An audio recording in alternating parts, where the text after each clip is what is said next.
Já pensou em aprender cada vez mais sobre os mistérios do universo? Eu aprendi com o professor de Física e Astronomia Fabrício Monteso, que também é divulgador científico e possui um excelente curso online de astronomia fundamental e essencial. Confira os detalhes no primeiro link da descrição. Isso aí, né, cara? Do multiverso, da quântica e tal, que aí tem mais ligado com a cordas, né? A teoria de cordas ela é uma teoria de unificação. Né? Isso. Então, porque deixa eu.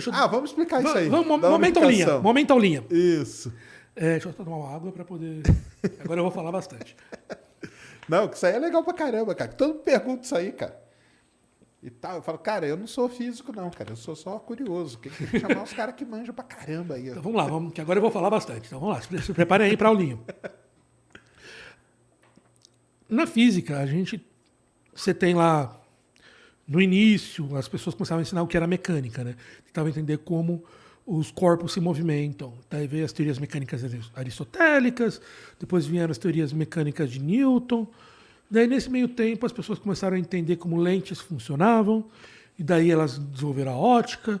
Daí, nesse meio tempo, as pessoas começaram a descobrir ímãs, daí começou a surgir o magnetismo, daí surgiu a eletricidade. A gente começou a construir um corpo de conhecimento com diversas interações diferentes. Você tem a mecânica, que está explicando a gravitação, que explica como a Lua fica em torno da Terra. Você tem a explicação de como lentes funcionam, como a luz funciona, como a termodinâmica funciona, eletricidade, magnetismo e yada, yada, yada. Todas essas coisas. E aí, aconteceu uma coisa muito interessante. As pessoas começaram a perceber, e isso foi um cara chamado Maxwell, James Clerk Maxwell, que foi o primeiro físico teórico, praticamente o primeiro físico teórico puro da história da humanidade.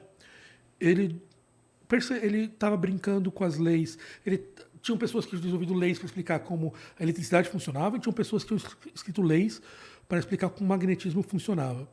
E ele percebeu que tinha um fenômeno que não estava sendo explicado pelas leis. Ele foi lá e propôs uma modificação dessas equações, onde ele falou assim: falta esse termo aqui.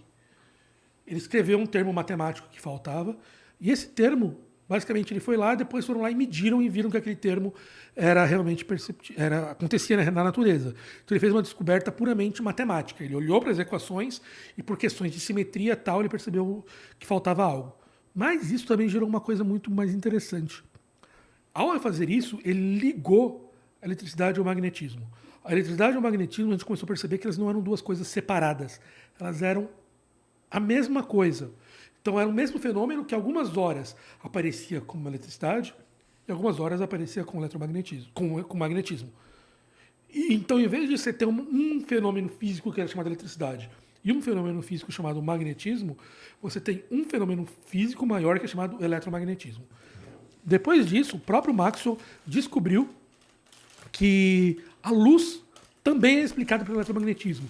Então, não é que a ótica era uma ciência separada. A ótica era parte do eletromagnetismo. Então, você passou a ter a eletricidade, o magnetismo e a ótica, tudo junto, como sendo explicado pelo mesmo conjunto de equações. Isso é uma loucura. A gente passou de uma porrada de teorias físicas diferentes para uma teoria explicando tudo. Essa ideia, então veio essa ideia de unificar as teorias que, assim, então será que existe que todas as forças que a gente vê no universo são a mesma força no final das contas? E daí, depois disso, no início do século XX, a gente descobriu mais algumas forças. A gente descobriu uma força chamada força nuclear fraca, que basicamente é responsável pela fusão nuclear, pela fissão nuclear. E a gente descobriu depois também uma outra força chamada força nuclear forte, que é responsável por fusão nuclear e momentos de interação interna o que mantém os prótons juntos e coisas assim. E aí que veio a loucura. A gente começou a descobrir, então, que basicamente todas as leis do universo eram explicadas nesse momento por 4 diferentes teorias. Uma que era o eletromagnetismo, que explica eletricidade, magnetismo, ótica. Você tinha a força nuclear fraca, que explicava a fissão nuclear, a força nuclear forte, que explicava como a matéria era composta, e a gravidade. Então você tinha essas 4, digamos, teorias diferentes que explicavam como as forças funcionavam. Daí começa o século XX, a gente descobre a quântica. Na verdade, eu pulei um pouco a história porque a força nuclear forte e fraca são quânticas já. Mas com o tempo a gente aumenta o nosso conhecimento em quântica. E daí um cara chamado Steven Weinberg, ele descobriu que a força eletromagnética e a força fraca, na verdade, eram a mesma. Ele conseguiu unificar as equações delas e explicar que as mesmas equações explicavam essas duas forças. Depois, um outro cara, que eu não vou lembrar o nome agora, descobriu que a força... Ele também descobriu que a força forte se unificava a essas outras duas. Então, você tinha todas essas forças... Então, agora, discutindo nesse momento, a gente chega que não existiam mais 4 forças no universo como se acreditava. Você tinha uma que era forte e fraca nuclear, que é chamada teoria... Eu não lembro o nome agora, desculpa, eu já lembro o nome. E a gravidade em outro lugar. E isso levou ao grande problema. Assim. Será que... Não um problema. Começou a gerar uma questão muito interessante. Será que é possível a gente desenvolver uma teoria física que uma teoria explique todo o universo? Todas as interações físicas do universo sejam explicadas pelo mesmo conjunto de equações. Então, que explicasse desde como um buraco negro interage com a luz, como um micro buraco negro de escala microscópica interagiria com outras coisas. Isso seria toda essa teoria que explicaria tudo isso. E esse é o grande desafio da física do século XXI e foi parte do século XX e do século XXI. Será que é possível você conseguir escrever uma teoria que explique todas as forças, gravidade, eletroforte, fraca e eletromagnética, de uma maneira única? E então essa foi a grande questão.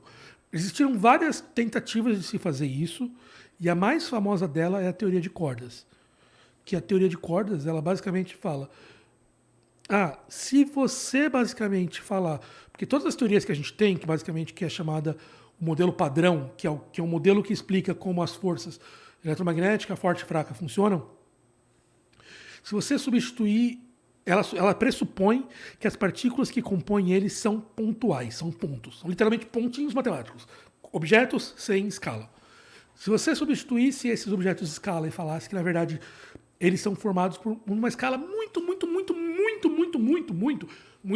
menor do que a escala que a gente vê num elétron, por exemplo, que existem assim, cordinhas vibrando e cada uma dessas partículas seriam vibrações dessas cordinhas diferentes, essa teoria, que é uma teoria muito maluca, ela é uma teoria que foi escrita originalmente em 23 dimensões, essa teoria naturalmente explicaria e teria uma teoria unificada dentro dela. Então, basicamente, se você tivesse essa teoria em 23 dimensões, você poderia unificar. E daí você teria essa explicação. Mas tem um problema um pouco grande aí. O universo não tem 23 dimensões. O universo tem 4 dimensões. Então, o que a gente fez ali? Daí o pessoal começou a tentar estudar maneiras de melhorar. Existem algumas melhorias, que é chamado a supersimetria, que basicamente muda esse requerimento de 23 dimensões para 11. 11 é melhor que 23, mas ainda é um pouco muito ainda. Daí que é o grande problema. A gente sabe hoje em dia que é possível você extrair universos de 4 dimensões da teoria de cordas. Basicamente, é como se eu tivesse, por exemplo... Deixa eu pegar aqui. Deixa eu pegar um... Deixa eu estragar meu guardanapo para poder fazer essa explicação. Vou imaginar que você tivesse aqui... Isso aqui é uma dimensão aberta, né? Então, essa folha aqui. Agora, se eu pegar e dobrar ela bem pequenininho aqui, eu vou fazer não tão pequenininho, porque eu estou fazendo rápido. Vamos falar que eu enrole ela. Só que vamos falar que eu enrolei muito bem e ela ficou uma linha muito fina. Aquela dimensão aberta continua existindo, mas ela é tão pequena que a gente não enxerga mais, porque ela basicamente uma formiga que estivesse andando aqui, antes ela podia andar pelo meu papel, agora ela andaria em círculos e não sairia do lugar. Então isso que a gente chama de compactificação, você pegar uma dimensão aberta e deixar ela bem compactazinha num espaço muito pequeno. Então a ideia seria que a teoria de cordas ela teria 7 dimensões compactas e 4 dimensões estendidas. Então, por isso que a gente só vê 4 dimensões, porque as outras 7 dimensões são tão pequenininhas que a gente não enxerga. Só que daí vem um problema. A gente tem uma teoria que tem 11 dimensões, você tem que compactar ela para 7. Daí o pessoal começou a fazer contas. Quantas maneiras a gente pode compactificar que geram teorias que são similares à nossa? E aí o pessoal descobriu que eles chegaram a um número de 10 a 100, 10 elevado a 100, então 10, 0, 0, 0, 100 zeros depois do 1, que seriam as maneiras que você poderia Compactar essas 11 aí. Então, basicamente, esse é o grande problema. A gente chegou nesse momento que a gente tem uma teoria, que a gente consegue extrair as teorias do nosso universo, mas a gente consegue extrair teorias para qualquer universo que a gente conseguir imaginar. Então, ela não está ajudando muito no problema de resolver essa solução. Então, esse é o grande problema da teoria de cordas hoje em dia. Como é que a gente consegue explicar, como é que a gente poderia fazer uma maneira que naturalmente a teoria cuspisse qual que é a compactificação correta que a gente teria para o universo. Mas a teoria de cordas, ela vem toda essa explicação. Mas o interessante é que a gente consegue extrair resultados muito interessantes na teoria de cordas. Existe um resultado muito interessante que é chamado ADS-CFT, que é basicamente um resultado que a gente chama de dual. Você tem basicamente duas teorias que não se parecem, mas você mostra que as duas teorias são iguais, elas representam os mesmos resultados.